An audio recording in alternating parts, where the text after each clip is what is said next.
Dari yang gue pernah dengar, uji nyali itu ada 3 tingkatan. Tingkatan yang pertama, ketika lo datang buat ngerasain entitas astral di suatu tempat. Misal kayak lo sekedar datang ke kuburan, terus lo ngerasa merinding, terus segala macam. Tingkatan kedua tuh, lo datengin suatu tempat, terus lo ngelakuin sebuah mitos atau pamali. Oke. Kayak misalnya di tempat itu lo nggak boleh ngencing sembarangan, terus lo ngencing sembarangan. Oke. Nah, tingkatan yang ketiga ini nih, yang dianggap cuma buat orang-orang yang nyalinya gede, yaitu lo datang ke tempat angker dan lo ngucapin mantra-mantra atau lo ngelakuin ritual yang sebenarnya nggak boleh dilakuin di situ. Oke. Misalnya, lo ngucapin mantra buat manggil penunggu di tempat itu, atau dengan sengaja lo nantangin makhluk-makhluk yang ada di sana buat beradu ilmu sama lo.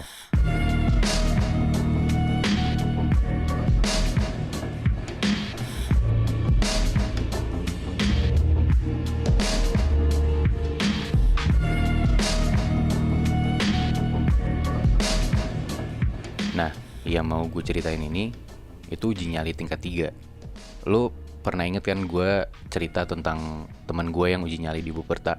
Oke. Nah, tempatnya juga sama. Bu Perta juga. Betul. Oke.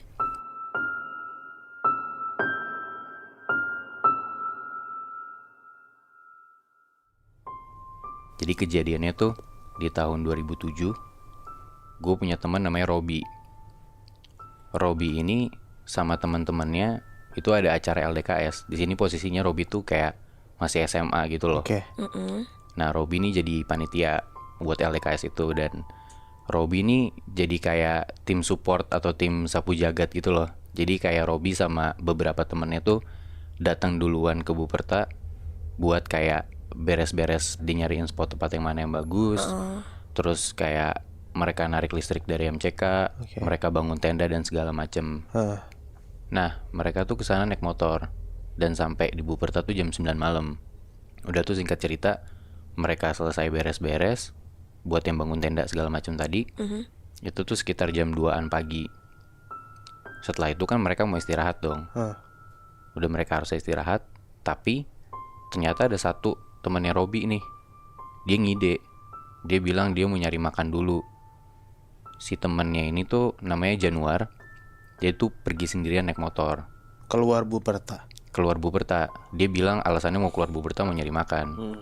Nah, tapi anehnya si Januar ini dia naik motor malah ke arah hutan-hutan gitu, malah ke pedalaman, ke dalam-dalam Buperta gitu. Nah, cuman di situ si Robi ini nggak ngegubris, jadi kayak ya udah aja. Nah, gue kasih tau dulu ya, backgroundnya si Januar ini tuh emang dia orangnya berani banget. Dia suka nantangin lah. Oke. Dan emang dia juga anak silat. Udah tuh singkat cerita, sampai sekitar jam 3:30 lah, sampai hampir subuh gitu, si Januar nih balik lagi ke spot tendanya mereka. Hah. Tapi tiba-tiba pas Januar sampai spot kemah mereka itu, dia langsung mukul-mukul tenda gitu, kayak panik, teriak-teriak gitu, bantuin gua, tolong bantuin gua. Pas Robi sama temen-temennya keluar, ternyata itu tuh udah ada muntahan gitu di luar tenda. Muntannya si. Udah pasti muntahannya Januar. Hah. Di situ tuh mukanya Januar tuh udah pucet, udah kayak nggak karuan lah segala macem. Oke. Nah, di situ tuh posisinya juga emang ada petinggi panitianya gitulah. Ini seniornya Robi gitu, namanya Benny.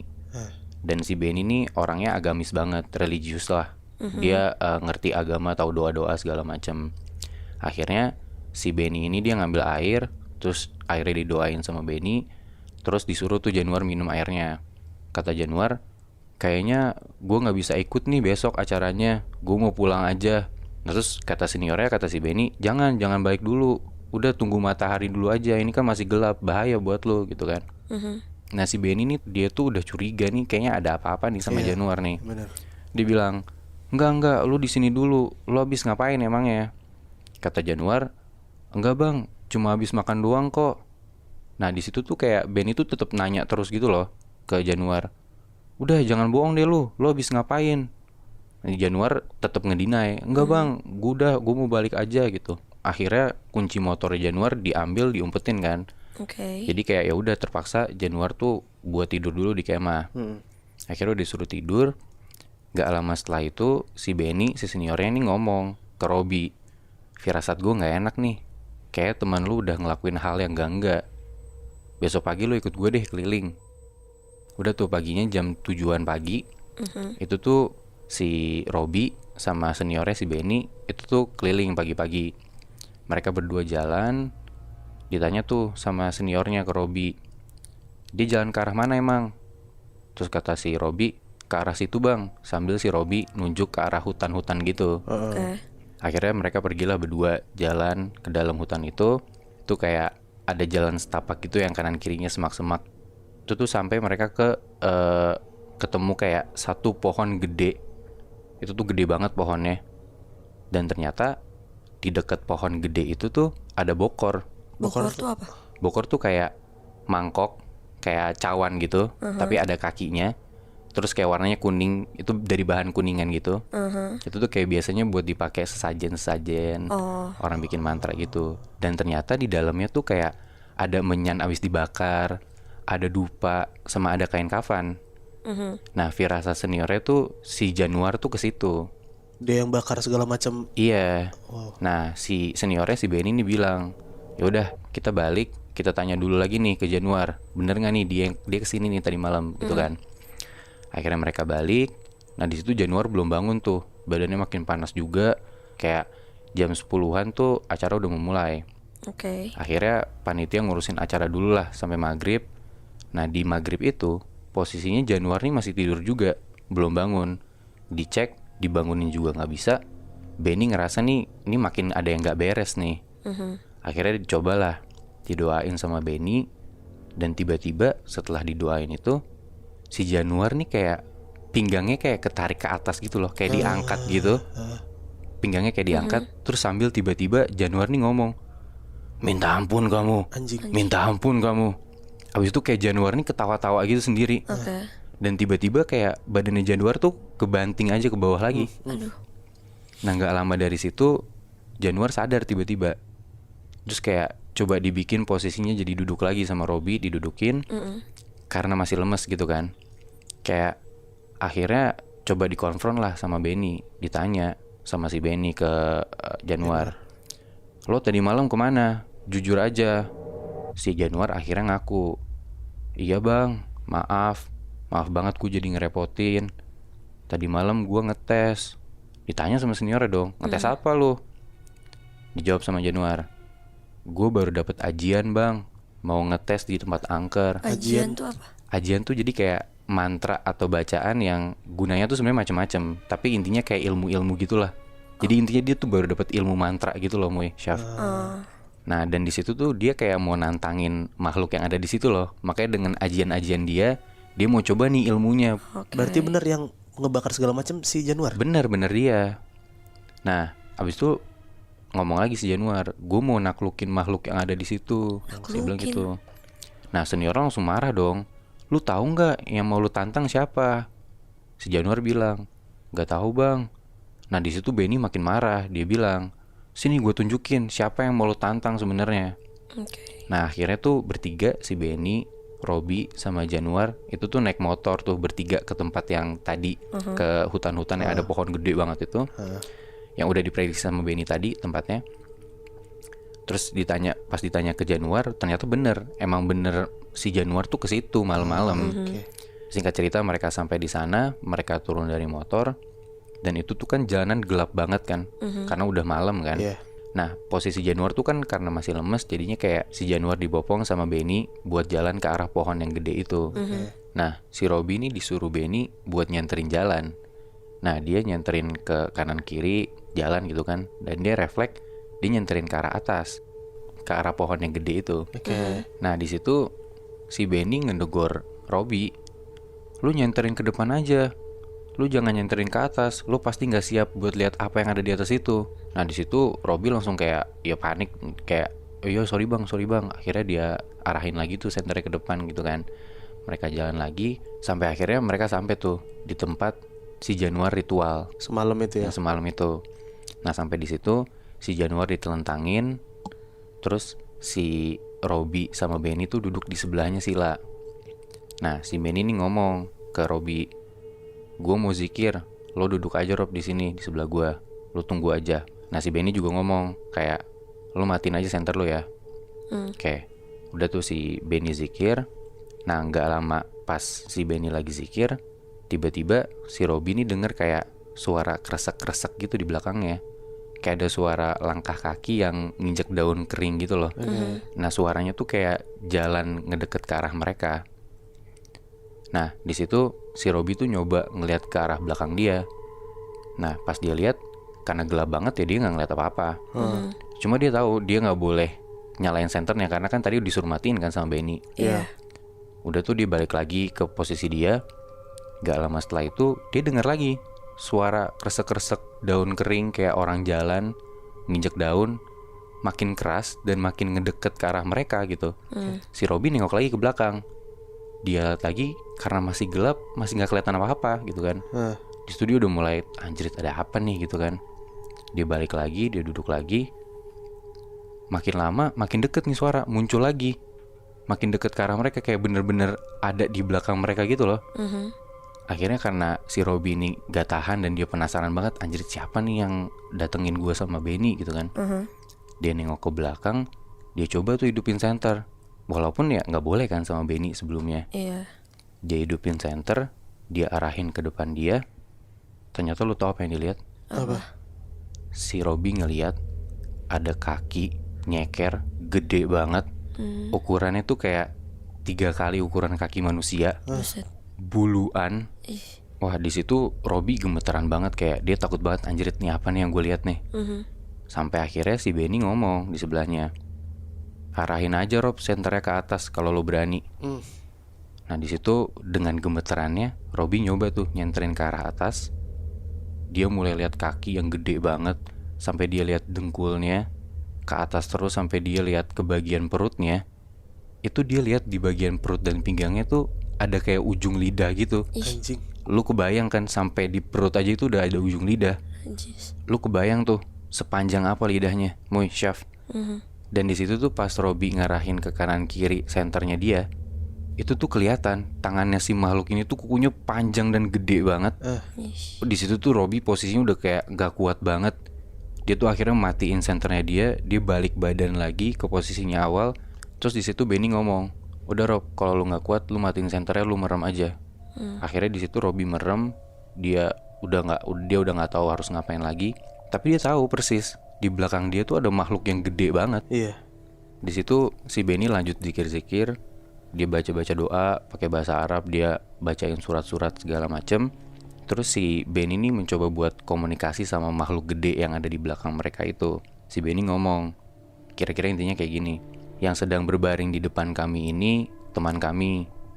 Habis itu Benny ngomong lagi, saya tahu teman saya udah ngelakuin hal yang gak bener. Dia udah nantang kamu, penunggu paling kuat di tempat ini. Saya mewakili teman saya yang ada di depan saya, minta maaf atas apa yang udah dia lakukan. Tolong ampuni teman saya, ilmu dia emang masih rendah.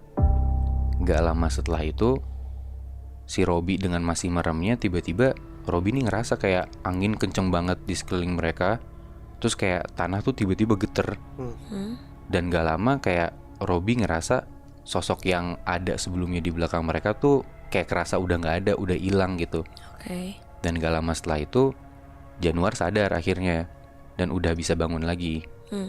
Akhirnya ya udah mereka baliklah ke tenda mereka, tempat kemah mereka. Nah dari cerita gue barusan, lo sekarang jadi tahu kan kalau lo ngelakuin uji nyali tingkat 3, yang bakal terjadi sama lo bisa didatengin makhluk-makhluk yang gak cuma makhluk halus biasa doang, tapi makhluk halus yang mungkin kekuatannya gak bisa lo tandingin. Anjing. Ya sebenarnya gue nggak tahu sih Januar kayak gitu tuh emang cuman mau ngetes doang atau gimana. Cuma menurut gue kalau misalnya Januar tahu penjaga dalam tanda kutip terkuat Abu Perta tuh kayak sosok monster kayak gitu, gue yakin dia nggak akan berani juga sih. Iya, tapi itu dia posisinya emang tahu di situ ada penunggunya atau gimana sih, Bi? Kemungkinan sih tahu karena emang dia tuh mau ngetes, tapi karena kesotoyannya dia dan ternyata ilmunya masih cetek, ya dia nggak kuat buat ngadepin si makhluk yang kuat banget itu.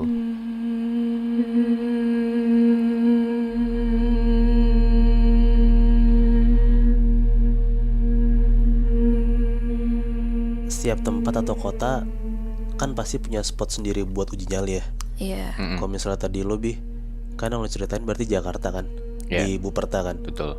Nah, yang mau gue ceritain ini tempatnya ada di Surabaya.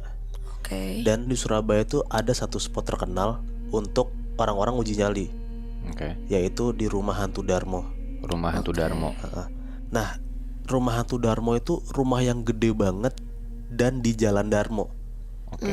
Lu udah pada tahu belum Rumah Hantu Darmo ini? Gue Nggak belum tahu pernah gue. denger sih. Gue nggak tahu. Nah, ini gue ceritain background story-nya ya. Sebenarnya di internet tuh udah banyak banget sih artikel-artikel ini nih. Jadi singkat cerita, di tahun 90-an keluarga yang nempatin Rumah Hantu Darmo ini tuh ngejalanin pesugihan. Oke. Oh. Nah, karena lama-lama mereka itu diharuskan untuk numbalin manusia, mereka tuh dalam tanda kutip mau lari dari dunia hitam itu. Mereka mau pergi dari tempat rumah itu buat keluar kota lah intinya. Mereka naik kapal pesiar. Tapi sayangnya ternyata kapal pesiar itu tenggelam. Oh, Nah, mayat-mayat dari keluarga itu entah kemana dong perginya. iya. Dan ternyata di rumah itu tuh masih ada 2 penjaganya. Jadi kayak ada pembantu sama babysitter di rumah itulah. Nah, ternyata 2 pembantu itu dibunuh sama orang yang nggak tahu siapa. Anjing. Rumornya sih mau ngerampok Rumah Hantu Darmo itu. Dan di tahun 1997 rumah itu kebakaran. Tiba-tiba aja gitu. Tiba-tiba aja. Nah, semenjak saat itulah jadi banyak banget arwah penasaran dan tempat Rumah Hantu Darmo itu dijadiin uji nyali lah sama orang-orang di Surabaya. Oke. Berarti sekarang posisinya tuh kayak rumah hancur, tanah kosong gitu. Iya, rumah hancur yang gede banget Chef. Saking gak terawatnya sampai bener-bener udah ketutupan ilalang kayak gitu loh di luarnya. Dan orang umum boleh datang ke situ. Boleh, Oh, dibolehin? boleh. Oh, Oke. oke. Nah, cerita ini gue dapat dari temen gue. Tadi kan gue bilang tempat ini tuh banyak banget didatengin sama orang-orang yang berani mau uji nyali kan. Nah, temennya temen gue ini nyamperin ke Rumah Hantu Darmo ini. Oke. Mereka namanya Raga, Dito, sama Alfi. Raga Dito Alfi. Raga, Dito, Alfi, cowok semua nih. Iya, cowok semua bertiga. Raga, Dito, sama Alfi ini datengin Rumah Hantu Darmo itu di Selasa malam. Di antara mereka bertiga, yang paling penasaran banget dan paling menggebu-gebu buat ngajakin uji nyali itu adalah si Raga. Oke. Nah, jadi Raga ini ngajak Alfi sama Dito buat uji nyali di Rumah Hantu Darmo. Yang tadi gue bilang kan, mereka datang ke sana Selasa malam. Mereka bertiga doang dan gak ada rombongan lain selain mereka bertiga. Oke. Nah, mereka itu nyampe di Rumah Hantu Darmo itu sekitar jam 12 malaman. Di situ mereka mulailah uji nyali. Mereka ngiterin rumahnya, kan rumahnya gede banget kan. Mereka ngiterin dari lantai 1, dari lantai 2, masukin ke ruang-ruangan yang emang udah gak kepake, ke backyardnya. Ternyata mereka gak nemuin apa-apa. Mereka tuh bener-bener gak ngelihat sosok apa-apa. Mereka gak dengar suara apa-apa. Abis itu Raga kayak, kan Raga yang paling menggebu-gebu kan buat ngajak ke uji nyali. Raga tuh bilang kayak, sia-sia banget udah kesini gitu. Hantunya pada takut kali ya sama manusia. Wah. Si Raga bilang kayak gitu. Nah, terus si Raga ini kayak ngeludahin teras depan rumah si Rumah Hantu Darmo itu loh. Ya ampun. Kayak gitu, gak mutu nih tempat Buset. gitu. Nah, karena si Raga dan teman-temannya tuh gak menemukan dalam tanda kutip apa-apa di dalam Rumah Hantu Darmo, kayak mereka tuh mutusin buat ya udahlah kita kesini lagi tapi di malam Jumat lah. Oh, mereka datang lagi. Iya, mereka jadinya tuh kayak mau bikin planning buat datang lagi untuk kedua Iya, kalinya sih. karena nggak puas kan. Iya, karena pas di malam Selasa ini mereka nggak nemu apa-apa gitu loh. Pas mereka mau cabut keluar, Alfi sama Dito udah jalan duluan ke depan. Raga berarti di belakang dong. Iya. Nah, tiba-tiba Raga tuh dengar dari belakang dia kayak ada suara cewek ngelolong gitu loh, kayak gitu. Nah, Raga yakin banget kalau misalnya suara itu tuh asalnya dari belakang dia, yaitu di Rumah Darmo itu kan. Dari dalam rumahnya. Dari dalam rumahnya. Nah, di situ kan temennya berdua tuh si Dito sama Alfi kan udah jalan duluan kan ke depan. Iya. Nah, si Raga tuh ketakutan sebenarnya. Cuman dia tuh saking gengsinya, dia tuh sampai nggak mau ngomong ke mereka berdua kalau misalnya tuh si Raga lagi denger sesuatu di belakang dia. Karena yang denger cuma Raga doang. Si Dito sama Alfi tuh jalan biasa aja gitu loh, Chef. Kayak nggak denger apa-apa. Kayak gitu nggak kan? denger apa-apa. Jadi kejadian malam itu tuh Raga cuma pendem sendiri lah di Selasa malam oke. itu. Nah, nyampelah singkat cerita di hari kedua, yang mana kan tadi gue bilang kan mereka janjian lagi kan di malam Jumat. Iya, Jumat. Malam Jumat mereka nyampe lagi sama kayak yang kemarin jam 12-an juga, dan masih bertiga juga. Oke. Mereka bertiga jalan, mereka pelan-pelan masuk ke rumah hantu Darmo itu. Nah, di sini mereka tuh sepakat kalau misalnya malam ini tuh beda banget sama malam pertama mereka datang. Oke. Karena mereka tuh sadar banget di malam ini tuh bener-bener perasaannya tuh beda banget itu loh. Hawanya juga. Hawanya beda, suasananya beda. Dan pas baru mereka masuk, ngelangkahin 2-3 langkah masuk ke dalam rumah hantu Darmo itu, mereka tuh denger kayak ada suara nafas berat gitu loh. Kayak suara nafas cowok gitu. Nah, mereka sadar kalau misalnya tuh kayak itu tuh suara dalam tanda kutip penunggu yang menyambut mereka, dan mereka tuh ngerasa tertantang karena udah denger suara itu. Oke. Nah, si Raga ngomong nih pas masuk rumah hantu Darmo ini, nah ini baru yang kita cari, gitu. Nah, terus Raga ngomong lagi, ini jadi pengalaman sekali seumur hidup kita. Di rumah hantu Darmo ini, gimana kalau misalnya kita uji nyalinya mencar Oh, sendiri-sendiri. sendiri-sendiri. Nah, pertama tuh teman-temannya Raga nih, si Dito sama Alfi tuh takut. Cuman karena mereka juga penasaran, mereka juga ya udahlah ayo gitu. Nah, mereka mencarlah. Raga di lantai 1, Alfi di taman belakang, dan Dito di lantai 2. Oke. Oke. Nah, pokoknya tuh mereka sepakat kalau misalnya amit-amit ada terjadi apa-apa atau kalian ngelihat apa-apa, teriak aja. Pasti salah satu di antara mereka bertiga tuh bakal nyamper lah ke sumber suara yang ada suara teriakan itu. Nah, akhirnya ini Raga kan bisa nih ke lantai 1 sendiri kan. Dia ngitar tuh keliling lantai 1, dia masukin kayak ruangan-ruangan yang ada di lantai 1. Nah, di sini tuh Raga ngerasa kayak sepanjang dia jalan, dia tuh ngerasa kayak di setiap ruangan di lantai 1 tuh kayak ada kepala-pala tuh yang ngintipin dia dari sela-sela pintu gitu loh, Bi. Chef, kebayang gak maksud gue? Iya, bayang-bayang. Jadi kayak kalau misalnya nih si Raga jalan, nah misal aja ya dari ekor mata kananan dia ada kayak pintu nih, ada kayak ruangan yang udah gak kepake. Nah, Raga tuh ngerasa kalau misalnya tuh kayak ada 4-5 kepala ngelongok buat ngintipin dia gitu loh. Intinya kayak dia ngerasa diliatin lah ya. Iya. Dan gak cuma satu makhluk. Benar, dan gak cuma satu makhluk doang, Bi, Chef di situ. Nah, di situ tuh Raga ngerasa kalau misalnya udah lumayan nyesel buat ngajakin teman-temannya uji nyali di rumah hantu Darmo ini. Karena Raga nggak expect kalau misalnya tuh rumah hantu Darmo tuh semengerikan ini gitu loh.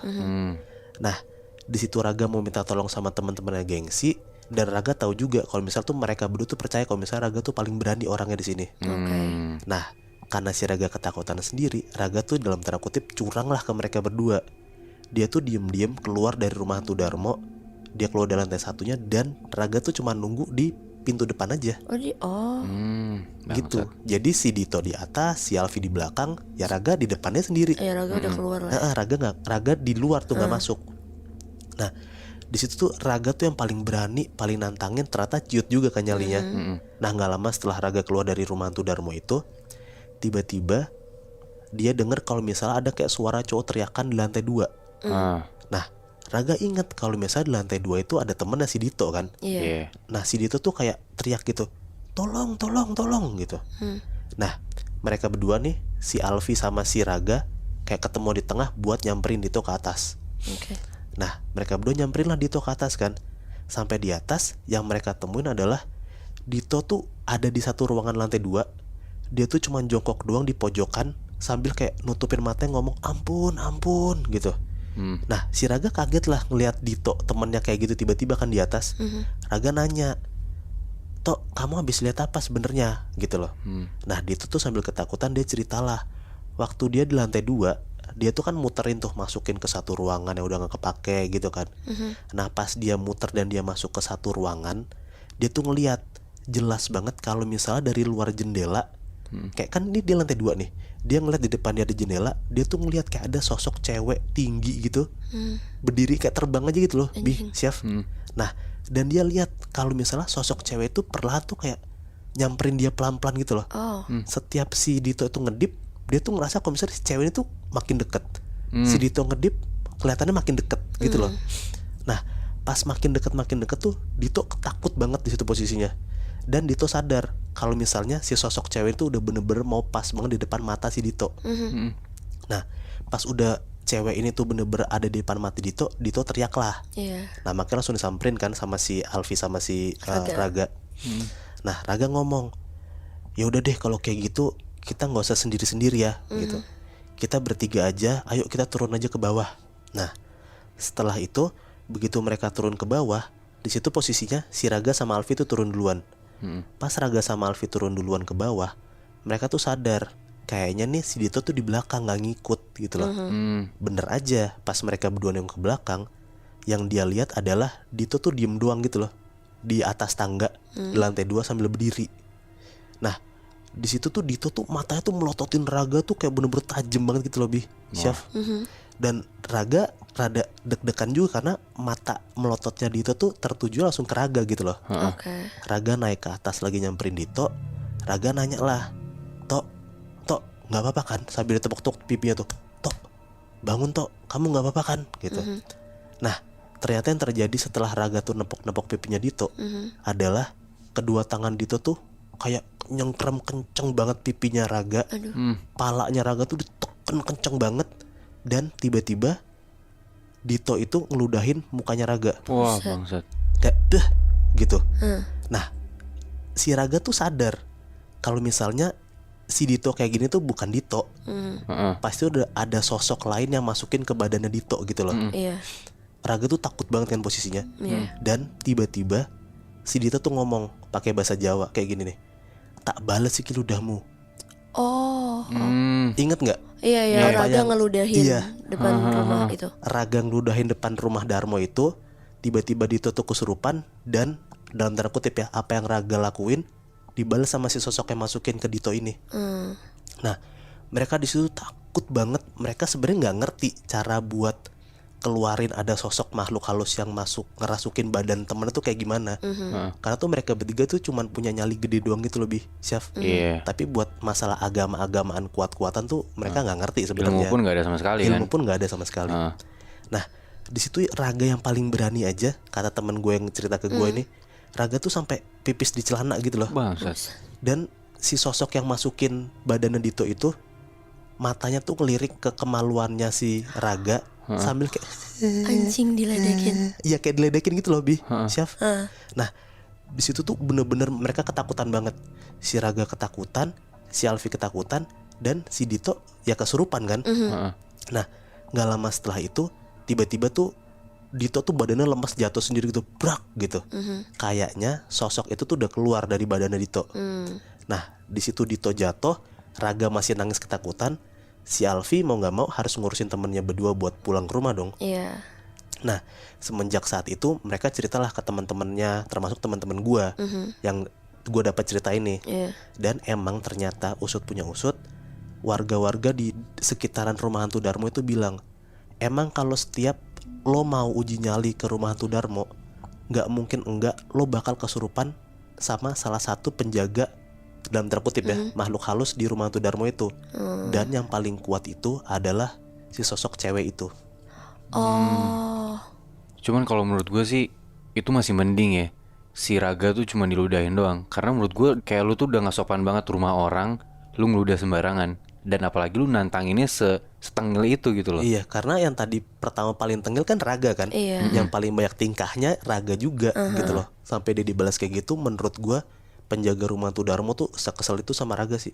Berarti yang masuk ke Dito tuh yang sosok cewek itu. Iya, Berarti sosok cewek itu yang ngeludahin si Raga. si Raga.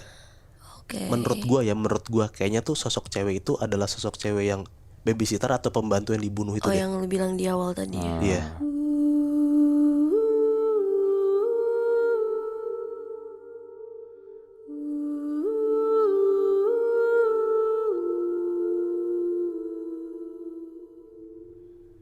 Kalau lu denger kata uji nyali itu pasti biasanya dilakuin sama orang-orang yang emang pengen nantangin atau gak pengen tahu keadaan makhluk itu kan di suatu tempat. Tapi lu bayangin gak gimana kalau misalkan uji nyali ini adalah kegiatan yang sekolah lu adain. Jadi mau gak mau ya lu emang masih ngikutin kegiatannya. Anjing serem banget. Jadi sekolahnya sendiri ngidein gitu. Iya. Anjrit. Nah ini tuh persis banget sama cerita yang bakal gue ceritain ke kalian sekarang. Kejadiannya itu pas gue kelas 2 SMA. Dimana pas gue kelas 2 SMA itu sekolah gue ngadain ada acara yang namanya karakter building di suatu villa di Sukabumi. Karakter building kalau misalnya kalian gak tahu tuh kayak LDK gitu tahu kan. Oh iya. Nah tapi acara ini tuh buat umum, bukan cuman buat OSIS doang. Jadi satu sekolah lu ikutan gitu. Nah yang ngikutin acara karakter building ini tuh seangkatan IPS gue. Jadi kan gue IPS satu angkatan tuh ada 3 kelas. Oh. Jadi total ada 3 kelas yang ngikutin Oke, acara oke. ini. Oke. Nah acaranya itu yang tadi gue bilang kan di villa ada di suatu daerah lah di Sukabumi. Dan villanya tuh ya kayak villa biasa, tapi bedanya villa ini tuh dikelilingin sama kebun-kebun gitu. Nah di karakter building ini tuh ada kegiatan yang kalau misalnya secara formal di sekolah gue tuh nyebutnya sebagai saat renungan. Tapi dari tahun ke tahun sama anak-anak di sekolah gue tuh si acara renungan ini tuh disebutnya sebagai acara uji nyali. Kenapa disebutnya sebagai acara uji nyali? Karena ya gimana enggak gitu. Jadi kegiatan si renungan ini tuh dilakuin dari jam 1 sampai jam 3 pagi. Yang dimana lo tuh ditaruh di kebun itu dan jarak dari orang ke orang tuh 10 meter. Anjing. Dan lo tuh cuman dikasih 1 lilin. Jadi 1 lilin itu tuh harus nyala dari jam 1 sampai jam 3. Dan kalaupun lilin lu tiba-tiba mati, lu gak boleh nyalain lagi. Terus lu harus diem aja gitu. Iya, lu harus diem dari jam 1 sampai jam 3. Bangsat. Nah, kalau misalnya lu mau mikir secara logika, kegiatan ini tuh diadain ya untuk melatih. Lu bisa gak sih kalau misalnya lu sendiri? Ya intinya ngelatih mental lu lah. Ya tapi tetap aja kan kalau misalnya dibayangin gitu, lu renungan kan harusnya dalam keadaan yang tenang gitu kan untuk diri lu. Iya benar. Tapi di sini lu ditaruh di tengah kebun dan lu ya posisinya walaupun banyak orang gitu di sekitar lu, ya tapi lu duduk sendiri doang gitu. Jarak dari lu dan ke teman lu juga jauh kan. Dan gelap banget karena nggak ada lilin kalau misalnya ini mati kan. Iya, dan sebelum kita ngelakuin kegiatan ini tuh sama kakak-kakak panitianya juga emang dikasih tahu rules-rulesnya kayak lu nggak boleh ngomong sama teman sebelah lu nggak boleh berisik, intinya lu cuma boleh diem doang. Selama 2 jam. Iya kurang lebih ya dari jam 1 sampai jam 3. Dan lu nggak boleh berisik, intinya lu nggak boleh mengganggu yang ada di sekitar lu. Nah di angkatan gue itu ada satu anak cowok namanya Jason. Nah Jason ini tuh dia emang punya kebutuhan khusus di psikisnya. Gue nggak bisa bilang dia autis secara penuh, tapi ya mendekati autis gitulah. Intinya dia beda sama kita. Nah lu bayangin aja, jadi di saat kita lagi di tengah-tengah kegiatan renungan itu, yang tadi gue bilang kan keadaannya harus hening, lu gak boleh berisik, lu gak boleh ganggu kanan kiri lu. Tiba-tiba si Jason tuh teriak kayak tapi tuh teriaknya yang kayak bukan karena dia kenapa-napa ya. Mungkin dia punya dunia sendiri atau dia punya pemikirannya sendiri gitu, makanya dia tiba-tiba teriak kayak gitu. Nah tapi kan karena rules yang tadi udah dikasih tahu, akhirnya ketua kelompok gua tuh nyamperin Jason untuk yang kayak, San jangan berisik ya, intinya kayak ditenangin lah biar dia juga nggak ngeganggu gitu runtunan acara yang lagi dilakuin gitu kan. Karena kita udah tahu dan paham dengan kondisinya Jason seperti itu, ya udah kita kayak ya udahlah biasa aja karena kita ngerti kondisinya Jason yang kayak gitu. Kalau gue pribadi sih di saat gue lagi ngelakuin renungan itu tuh, ya gue menghabiskan waktu gue selama 2 jam tuh ya gue cuman merem doang gitu. Kayak gue merenungkan apapun itulah yang lagi ada di pikiran gue. Di saat posisinya gue lagi merem dan gue lagi merenungkan sesuatu, tiba-tiba tuh gue ngedenger suara Jason lagi teriak-teriak lagi kayak Nah tapi suara yang kali ini gue denger tuh jauh banget dan posisinya tuh dari belakang gue. Ya otomatis gue langsung nengok dong. Dan pas gue nengok, yang gue lihat adalah emang bener Jason teriak-teriak, tapi dia tuh pas lagi teriak-teriak tuh dia sambil ngegoyangin pohon pisang gitu loh, Muibi. Berarti yang teriak tuh bener Jason? Beneran Jason. Kan tadi dia di sebelah gue kan deket gitu. Tapi yang kedua kali ini dia teriak, jadi tuh Jason pindah ke belakang, dia teriak-teriak ya sambil ngegoyangin pohon pisang itu. Ya di situ karena suaranya kenceng gitu kan, yang lain juga pasti pada denger dong. Di situ ketua kelompok gue juga ngeh. Akhirnya ketua kelompok gue bangun dari tempat duduknya, nyamperin Jason langsung ditarik untuk duduk sebelah sama ketua kelompok gue. Nah posisinya tuh si ketua kelompok gue sama Jason tuh duduk di sebelah kiri gue dengan jarak masih ada 10 meter kan.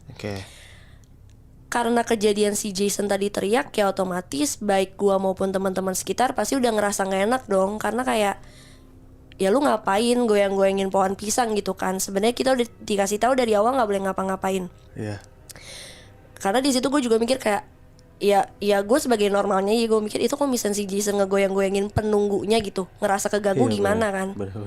Nah dan itu tuh nggak berhenti di situ aja. yang paling parahnya itu, jadi itu udah mulai kayak udah mendekati jam 3 ya, kurang lebih jam 3 kurang lah.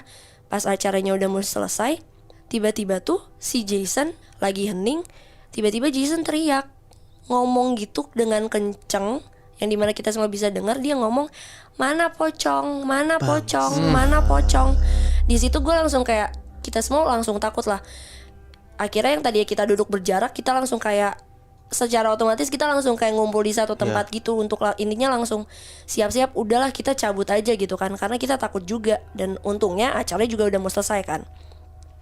Dan di situ pun gue tahu posisi anak-anak tuh udah sebel lah sama Jason, walaupun Jason punya kondisi seperti itu. Tapi kalau gue sendiri mikir, ya anak itu juga mau disalahin nggak bisa, mau diomelin juga nggak bisa kan, pasti belum tentu nangkep gitu. Intinya malam itu selesai, nggak ada apa-apa. Kebesokannya ini tuh hari ketiga, hari terakhir. Kita tuh balik sekitar jam 8-an. Nah ini tuh kayak kita lagi dapat free time gitu. 8 pagi. 8 malam. Oke. Jadi tuh intinya pas lagi ada free time ini, Jason tuh lagi sendiri. Ya gue nyamperin Jason dong, gue nyoba ngajak ngobrol. Gue ngomong ke Jason kayak, Jason kamu kemarin kenapa sih teriak-teriak kayak gitu? Kan aku jadi takut, teman-teman juga jadi takut. Terus di situ Jason ngomong, oh Syafa takut ya, kan Jason cuman bercanda. Terus gue kayak, oh ya udah. Terus Jason tiba-tiba ngomong gini, Jason pemberani kan Syafa. Gue cuman kayak, ya udah intinya gue cabut kan. Nah sebelum kita balik tuh kita dikumpulin di suatu aula. Jadi tuh biasanya sebelum kita balik acara, kita tuh ada satu kegiatan yang namanya kayak lu ngasih kesan pesan dan pengalaman lu lah. Selama lu 3 hari 2 malam itu karakter building. Nah satu persatu dari kita tuh disuruh maju dan ngomong kayak ngasih tau lah kesan dan pesan dan pengalaman lu selama lu 3 hari 2 malam tuh kegiatan acara karakter building. Ya satu persatu dari gua dan teman-teman gua ya kita udah ngedapetin bagian kita muter gitu kan. Gua udah maju, beberapa teman gua udah maju, sampai akhirnya bagiannya Jason dipanggil lah sama kakak panitianya. Ayo Jason maju, ini giliran kamu. Pas dipanggil tuh Jason nggak maju-maju gitu, dia tuh masih dalam posisi dia duduk sambil badannya tuh kayak agak nunduk gitu loh Moy. Nah dipanggil lagi masih nggak maju, sampai akhirnya tiba-tiba dia langsung duduk tegak. Terus dia nengok ke kanan sama ke kiri tuh sambil senyum-senyum cengengesan gitu loh. Tapi di situ ya kita semuanya nggak ngerasa aneh karena ya Jason gitu kan. Sampai akhirnya dia berdiri, yang dimana kita mikir dia mau maju, dia tuh nggak maju, dia tuh tetap berdiri, diem di tempat dia duduk itu, sambil dia tuh tangannya bersedekap gitu, dia senyum ngeliatin ke kita sambil loncat-loncat. Di situ kita semua langsung yang kayak, anjing ini anak kenapa gitu, kita takut kan. Awalnya kita mikir kayak, oh mungkin dia bercanda kali, sampai akhirnya tiba-tiba dia yang dari tadinya loncat-loncat, dia jatuh langsung. Akhirnya ya mau nggak mau acara diberhentiin dulu dong. Acaranya diberhentiin bentar. Akhirnya ada beberapa kakak-kakak panitia tuh nyamperin Jason lah, intinya ngebantuin Jason. Gue kan karena posisi gue jauh, jadi gue nggak bisa ngedenger jelas juga kan. Tapi sih kata teman gue yang dekat sama Jason sama kakak-kakaknya tuh, Jason tuh kayak dibacain doa gitulah. Nah di situ kakaknya akhirnya nanya ke gue dan beberapa teman anggota kelompok gue kan. Ditanya, ini Jason kenapa bisa gini ya kira-kira? Ya kita ceritain lah apa yang Jason lakuin di saat renungan. Ya kita kasih tahu, Jason tiba-tiba teriak sambil ngegoyang-goyangin pohon pisang itu kan. Oh akhirnya kayak kakaknya, oh oke deh ngerti, udah. Nah akhirnya setelah didoain sama kakak-kakaknya, Jason udah siuman lah, udah sadar gitu kan. Sampai akhirnya udah mulai mau jam 8, udah mau waktunya balik. Ya kita udah siap-siap, kita udah bawa barang kita jalan ke arah bis. Nah tiba-tiba kakaknya tuh nyadar kalau misalkan kok Jason tiba-tiba gak ada gitu di rombongan barisan menuju bis kan. Akhirnya tuh ada 3 kakaknya tuh sama beberapa teman-teman gue tuh mutusin untuk nyari Jason di sekitaran villa, yang dimana si villanya tuh ya segitu-gitu aja kayak ya udah villa biasa. Sampai akhirnya udah dicariin dari kayak ruang aula ke ruang makan ke kamar-kamar nggak ada. Sampai akhirnya mereka memutuskan untuk nyari ke kebun. Mereka jalan lah ke kebun, dipanggil-panggil kan kayak Jason di mana? Ayo udah waktunya balik. nggak nyaut gitu kan. Tiba-tiba mereka ngedengar Jason, ada suara Jason gitu, tapi mereka masih belum tahu nih sumber suaranya di mana. Di situ tuh Jason ngomong kayak gini, teman-teman, Jason pulang duluan ya. Sampai akhirnya tuh ada salah satu dari teman gue engeh nih, oh suaranya dari situ. Akhirnya udahlah kayak dikasih tahu, mereka jalan ke sana. Dan lu tahu apa yang mereka lihat? Mereka tuh ngelihat Jason sambil ngomong kayak gitu tuh, dia tuh sambil dadah-dadah ke mereka, dan dia tuh dadah-dadahnya tuh di balik pohon pisang. Yang dimana kalau misalkan kita pikir pakai logika gitu, kenapa Jason ngomong teman-teman aku pulang duluan ya? Maksud dia tuh dia mau balik ke pohon pisang itu. Karena di situ kayak teman-teman gue pun takut, akhirnya ya kakak panitianya ya memberanikan diri dong untuk nyamperin Jason, kayak untuk ayo Jason balik gitu kan. Jadi pas kakak panitianya jalan ke arah Jason, udah ngedeketin Jason, kakak panitianya tuh tiba-tiba diam. Ini sih gue diceritain ya, gue nggak tahu kan ini bener atau enggak karena posisinya gue nggak ada di situ. Tapi tuh katanya, jadi pas kakak panitia yang ngedeketin Jason, yang kakak panitianya tuh lihat pas Jason di belakang pohon pisang tuh, kakak panitianya tuh ngelihat di belakang Jason tuh ada pocong, dan katanya bahkan jumlahnya tuh lebih dari satu, bahkan belasan. Anjir. Dan semua pocong itu tuh ngeliatin melotot ke arah kakak panitianya. Anjir. Nah akhirnya udahlah Jason langsung diambil dong, langsung dibawa ke bus ya, kita intinya balik lah. Nah di situ Jason udah dibawa balik, intinya didoain. Jadi kalau misalnya kalian nggak tahu, di agama Katolik tuh ada namanya minyak urapan, yang dimana dipercayai ya bisa yang ngusir namanya hal-hal mistis. Udah tuh Jason dikasih minyak urapan, didoa-doain, ya alhamdulillahnya dia membaik. Dan mungkin kenapa Jason kayak gitu dari yang dia loncat-loncat di aula pas acara akhir mau sebelum balik, terus kenapa dia bisa pas mau balik hilang, terus dia malah cabut ke pohon pisang tuh, ya karena itu yang dia teriak-teriak sambil ngegoyang-goyangin pohon pisang pas lagi di acara saat renungan. Anjing. Kayaknya menurut gue ya, kan yang pas kedua kali dia udah ditarik sama kakak lo, Ketua kelompok. sama ketua kelompok lo, kan tiba-tiba dia bilang kan, mana pocong gitu kan. Kayaknya pas dia lagi pegang-pegang pohon pisang itu, dia udah ngeliat kalau misalnya ada sosok di situ. Iya mungkin sih, soalnya ini juga setahu gue ya, anak yang punya berkebutuhan khusus tuh sama jauh lebih sensitif gitu loh Muy. Dia bisa ngeliat gitu. Tapi lu bayangin Muy, belasan pocong ngeliatin lu, anjing. Gue Iya, gak kebayang banget. itu gue ngeri banget. Gue gak kebayang banget jadi senior lu itu. Jadi kakak panitianya. Jadi kakak panitia. Iya anjir. Tapi lu sadar gak sih, dari cerita-cerita yang barusan kita ceritain tuh, semuanya tuh dimulai dari lo nantang suatu makhluk di suatu tempat.